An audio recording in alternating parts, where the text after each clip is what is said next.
તારીખ 2 માર્ચ 2026 તીર્થધામ સાળંગપુર ખાતે બીએપીએસ સ્વામિનારાયણ સંસ્થાના પ્રમુખ પરમ પૂજ્ય મહંત સ્વામી મહારાજની પાવન નિશ્રામાં આજે એક ભવ્ય દીક્ષા મહોત્સવ સંપન્ન થયો હતો, જેમાં 29 જેટલા સુશિક્ષિત યુવાનોએ સંસારનો ત્યાગ કરી સેવા અને અધ્યાત્મના માર્ગે પ્રયાણ કર્યું હતું.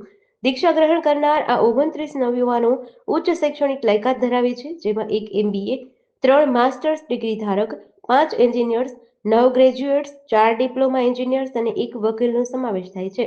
કારકિર્દીના ઉચ્ચ શિખરે અને ભૌતિક સુખ સગવડો ઉપલબ્ધ હોવા છતાં માનવ સેવા, સમાજ ઉન્નતિ અને આધ્યાત્મિક જીવન માટે આ યુવાનોએ પોતાનું સમગ્ર જીવન સમર્પિત કરવાનો વિરલ સંકલ્પ કર્યો છે.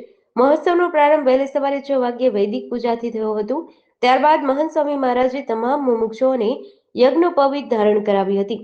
વરિષ્ઠ સદગુરુ સંતોએ નવદીક્ષિત પાર્ષદોને કંઠી, માળા, પાઘ અને ઉપવસ્ત્ર ધારણ કરાવ્યા હતા. અંતમાં ગુરુહરિએ દરેકને ગુરુમંત્ર આપી આશીર્વાદ પાઠવ્યા હતા. દીક્ષાર્થીઓના માતા પિતાના સમર્પણને પણ બિરદાવવામાં આવ્યું હતું.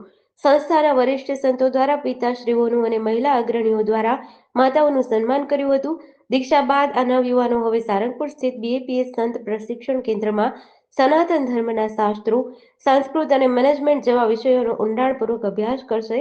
આ સંતો ચારિત્ર્યવાન, મૂલ્યનિષ્ઠ અને આધ્યાત્મિક રીતે જાગૃત એવા સમાજના નિર્માણમાં પોતાનું મહત્વપૂર્ણ યોગદાન આપશે. જેડીસી ન્યૂઝ સાથે ચિંતન વાગડિયા, બરવાડા.